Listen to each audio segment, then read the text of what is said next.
I appreciate that very, very much. Kathleen? Well, I'm like the others. It's hard to pick one thing, but I do know that she trusted me with her cooking and her baking, Yeah. and I love to do it. I still love to do it. And that And I experience. love the variety of foods that she fed us. I mean, she had all of us to feed, and I don't think she probably took anything that wasn't edible and fed us, but we had good health, and I attribute it to the fact that she fed us everything she could get her hands on. See, that big variety keeps you healthy. And she wasn't, she didn't limit We had us. to try raccoon one time. Ugh. That was horrible. She didn't limit us to just plain old recipes. If we wanted to make something, and I remember what kind of pie, baked Alaska. I think Jean had, and she was sure, go ahead, do it. You know, it wasn't like, oh, that isn't going to work, or we can't do that. But yeah. She doesn't make anything we make. Like everybody else, I can remember, I mean, if there was something special like First Communions, she always made sure everybody had this neat and new suit or ties or dresses and stuff. She was made sure it was first class then. Easter eggs. Yep. Used to always have Easter eggs. Easter eggs, yeah. Rosemary? I'm kind of at a loss on this one. I think, Can I speak? so I was gonna say, You were you the can first say one, but I grandchild. was gonna say, but I can say one that I have, and this one that I think everybody can relate to, and you can all appreciate, especially because you are the recipients, your families. And that would be that I don't think she like ever missed anybody's first baptism, first communion, confirmation, graduation, and let's remember, somebody refresh me, there are how many grandchildren here? 50, you say 57? 50 some. And plus. the only time I think she ever had, the hardest choice I think she had to make was when she had 2 granddaughters got married on the same day. And I remember that, but one of them was in Arizona, so that was not really an option at that time to do that. But almost, I just don't ever remember missing any of those things. And I know that that was instilled into our family then too, like I say, but she just was there for, like you said, she just gave of herself so much. And then I think my mom would say that she was a friend to you kids too, even in her older years more than just maybe when you were young. I think there was a definite distinction. She was mom and she told you what to do, and like you said, you knew you better jump. If she said jump, hop. And I can remember as an oldest granddaughter thinking, boy, these kids have to get, they have to, she's got a hard job sometimes, because especially the boys that wouldn't want to get out of bed. And I remember one time, I do have a very favorite memory. One time Wendell was sleeping and he would not get up, and he's not here so he can't even argue about this. But he was sleeping, and it was after a Friday night, and he liked to stay out a while, and he remembered, I remember her telling us, just take a gallon of water up and throw it on him. And we did that several times. She did that many times. She did that a lot. She would take a bucket of pitcher of water, and she would tell us to go do that too, and we were scared to, because that was kind of a dangerous thing. But because he'd get really mad. She didn't have that wet or anything. But I can also remember the girls, after they worked at Woody's late at night, and then they wouldn't want to get up either, and she would just have to holler and holler at them. But it was a fun memory now, but at the time I remember being kind of scared, so that's kind of a fun memory, but it's not like. You probably didn't work that late, just to ride home. But I do know all the the main thing is just that she went and just That old everything beauty in. comes in the Oh, drive. I will expand that. She did not just go to cousins and grandchildren's things. Every first cousin, every second cousin, every third cousin. They may not have, the family from Wichita may have always come here, although they did, and she loved that, but she went to all of their things, and as a result, we all know those families. And a lot of people don't have that contact. So anyway, Arlene? Okay, I think one of the things that I was able to honor her with was to bring her to Europe. Yeah. And Mercy's. Yep, and Terry came too, and it was just a lot of, it was a way to say thank you to her for what she did. And then she got to go to Rome, and it was while there was no Pope in Rome, because Pope John Paul II, or Paul the Sixth had died, but then there was another Pope, and now he was the Pope for a short time, but it was during that time, there was no Pope, and they went on a wild train ride to Rome and back, but at least she got to go there, and that was a real honor to kind of pay her back. Oh, I think probably my favorite times was, I've always woke up early, and Mom was always up, I don't know what time, probably 5 o'clock, starting breakfast. And of course, I always just naturally always woke up really early and then go down to the kitchen. She'd be making breakfast things. And I love sitting and we'd visit and chat and, and I tease with her and stuff like that. And then when she was older, I mean,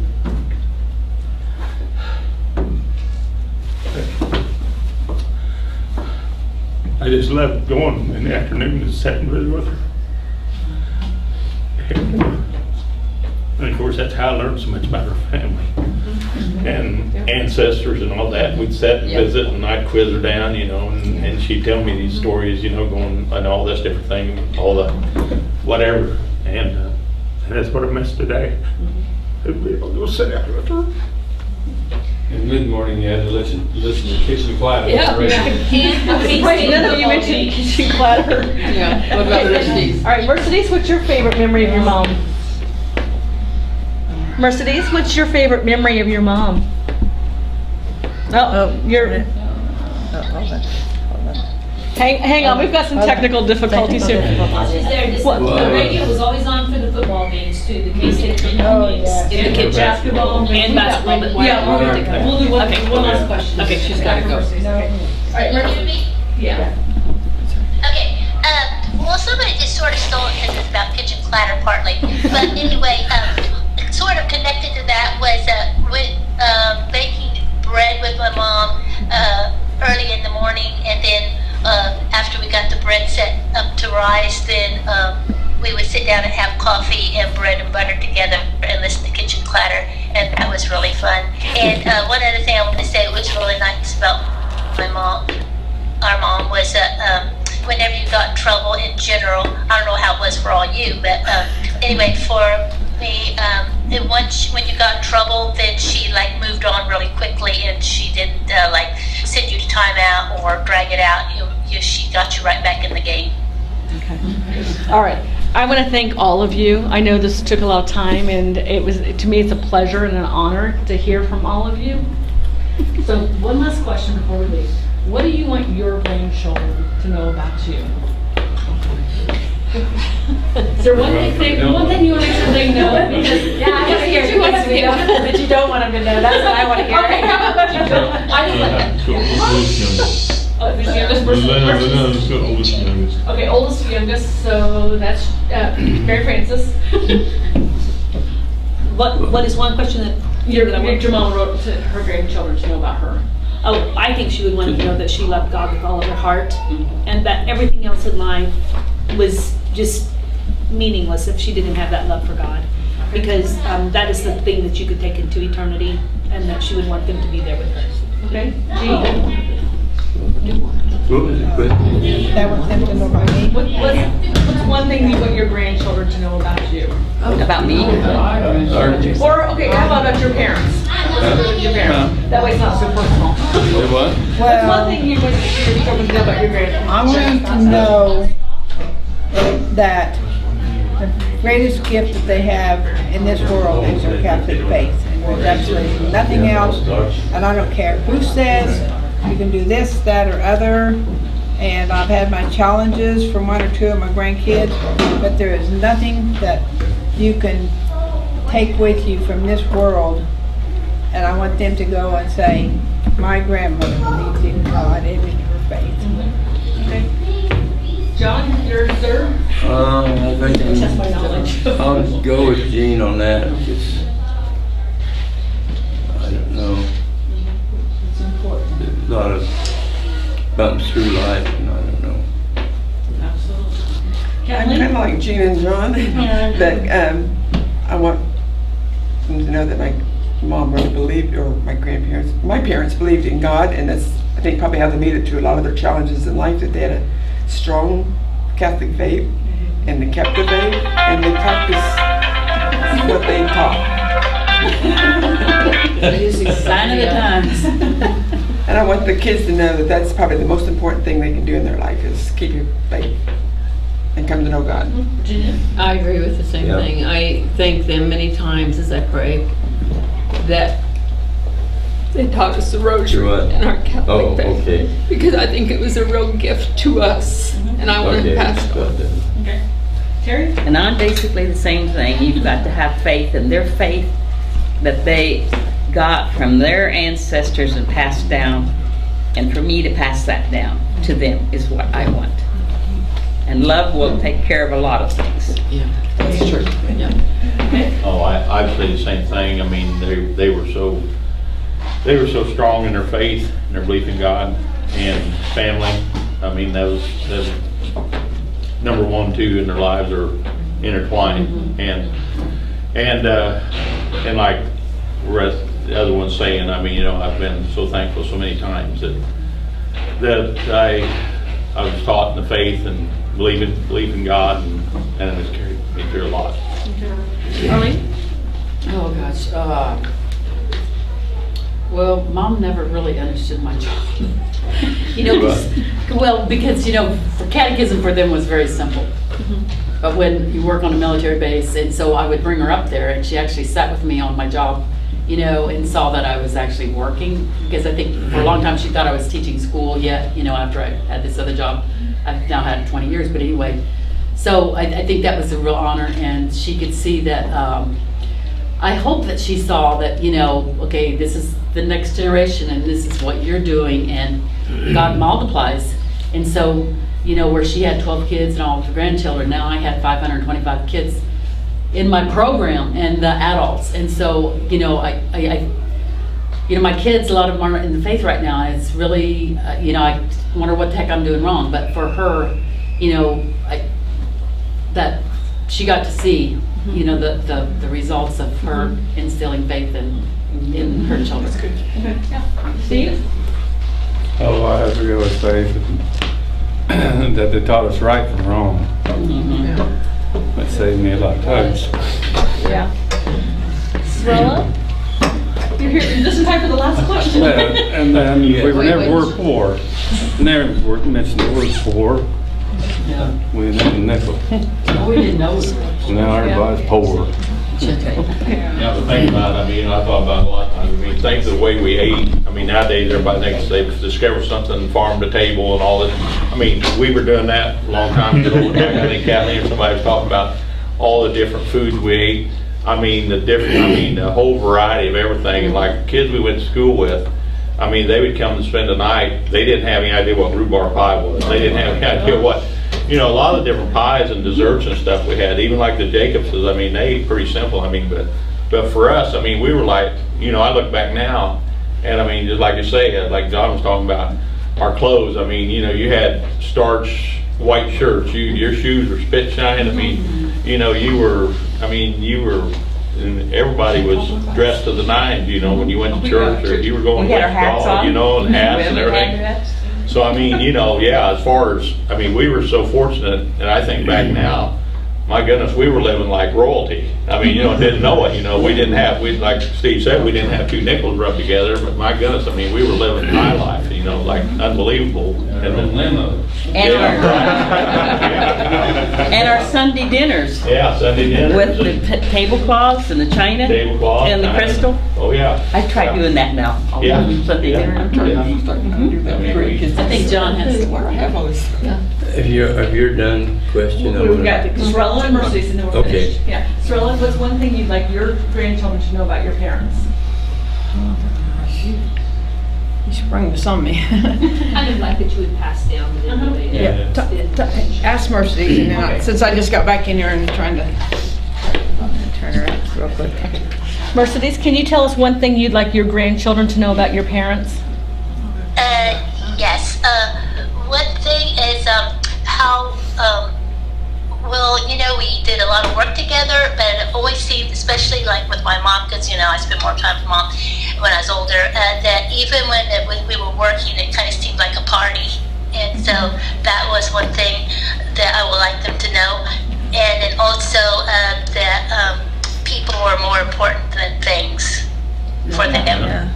And I guess especially that's true for maybe number 12, because they could have just cut it off and said they didn't really need one more child. Yeah. Okay, and Sorella? Oh, I guess hard work. Don't ever. How'd you say this?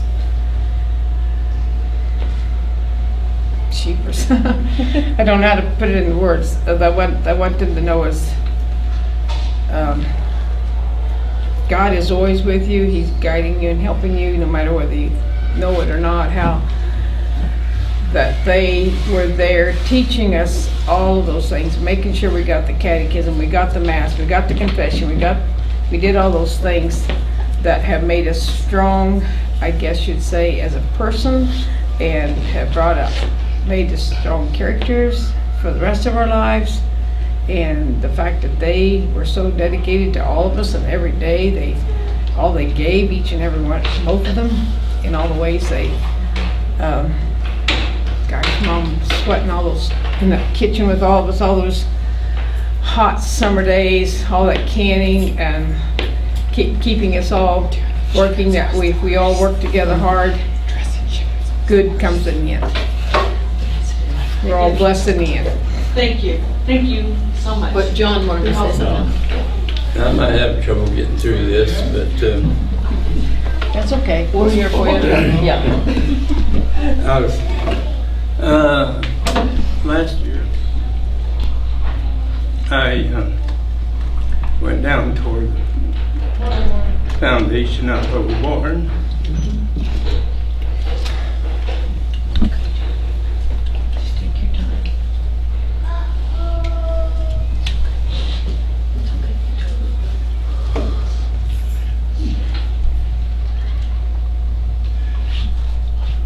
Just wondering how proud Daddy was, whoever he brought over, when you first went over the hill and See that, Mark? seen no one sit. Yeah. Mom talked about that a lot, and she did tell that. She said he was so very proud to bring them over and show them their farm. And that he was very proud of that. And not in a haughty way, but just he was very pleased, because I think there was some question about whether he should have come to everybody was a little different. But he came over and he was so very proud of his farm and his family that he had with it, and how they worked together, and he was always honored by his family. And she talked about that. But sitting out there on the back holding each rock. It's hard. Yeah. It's gotta be hard to see it coming down. I'm gonna write about it someday. Thank you for sharing. Yeah, and the only way we can go on, and the things that help us to build upon, is just like what you said, because they did teach us and they passed that on. They didn't just do things in their own world. They taught their beliefs to us, whether they were about God or about work or about character. They passed those on. And so now, even though all we have are memories there, but we keep that character on. We keep their belief system alive by training our children and the next generation. And like Arlene says, all those people that we reach out through 4-H leaders, through school teachers, through other professions that we have, and it just spreads. And that's how we help keep things, and that's how we get through those times when we have a hard time. Take that time we didn't have with them now and invest that again. Yeah, and I'm talking about the faith that they gave us, and I read something about how the Catholic faith, how many people, they see such joy in the people, in the Catholic faith, and that's why they become part of it. And I can think of all of us up there having fun, the joy that we've had the last 2 days. And let's keep it going. Yeah, and the one, I shouldn't be the one to finish this, but one other thing I'll say is that one thing I always knew when I grew up, no matter where I was in town, Aid Center, they would say, "Oh, you're a Leis." It's brown eyes. You're a Leis. You're a Leis. And I didn't even have the brown eyes. I didn't either. But when they said you're a Leis, it was always with respect. Respect, And yeah. so I just think that's so important. John, Thank you you, talk about Rosemary. the farm and everything, they, and maybe Mom shared this with you. But one time, I talked to her, she said, when Grandpa Joe came with them, and everything and whatever, and they decided, this is what they wanted to do. And Mom was saying how Grandpa said, when I Florian, 16,000, a lot of money to be paying. Could you imagine 1947? What, 16,500 acre, big house, huge barn. And said you take a lot of chances, and I never forget. She said your dad told him, said, this is where we want to be. this is the place we picked, that's where we're gonna meet. Yeah, but, you know, there wasn't hardly any trees like Yeah. that then, but you can just imagine dropping over the hill. Oh, yeah, oh, yeah. And Yeah. it's pretty good shape then. Oh, yeah, good, I mean, that barn was amazing. I mean, everybody throughout the country knew that, the barn and the place, you know, and the house. And I mean, I remember, you know, with the kid going to visit other people's, you know, going to spend the night with other kids. And I mean, our house was like a, you know, it was like, it just seemed like a castle compared to their, I mean, the woodwork and everything, you know, it was just so much more house and more, I mean, you know, just better put together, and the barn and everything, you know, it was. Does anybody remember the silo going out? Yeah. The opera, I don't know if anybody mentioned that, the big operation when they built the silo. That was such an incredible thing to watch. Silo was pretty old. That was a big deal for them to move that far away, because you think about all the Lisa's and Polly's and what our relatives, they're all clustered out there west of Wichita.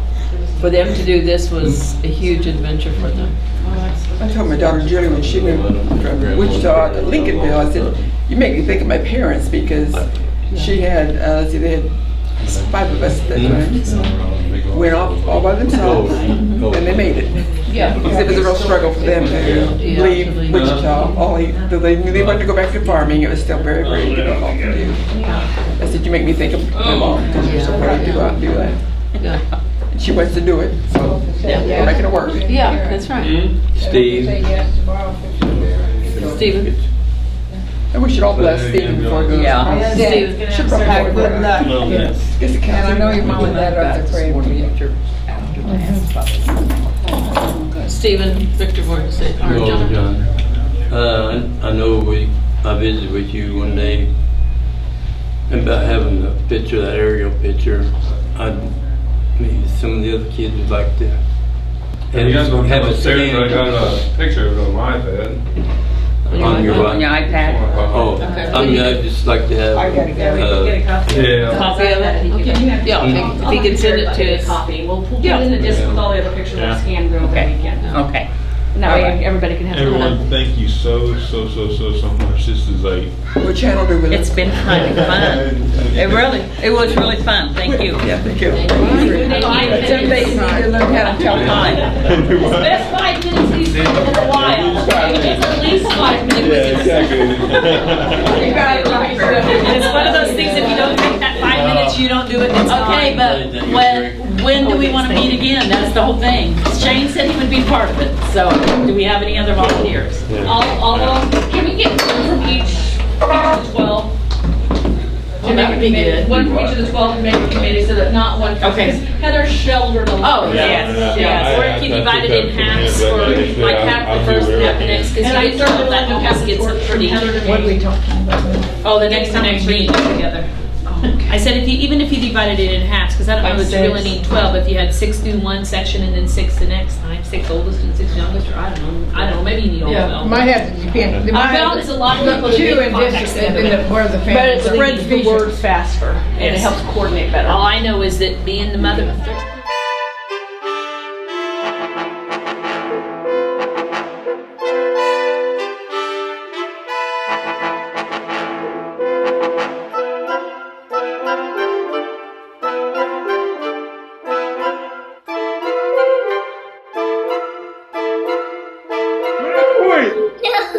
I'm pointing. Mary had a little lamb, little lamb. Mary had a little lamb.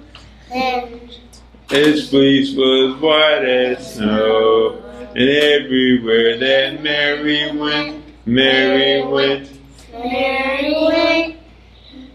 Everywhere that Mary went, that lamb was Sure to go. sketchy, guys, sketchy. Doing everything in real time. Yeah, she's done, her and Steffi and Paul have done a great job. Yeah, they did. That was very nice. Thank you to everybody. cameraman, a little questionable. Hi, here's these, yes. You're gonna have to call me on another day. It's not so busy. I should be home all week. All right.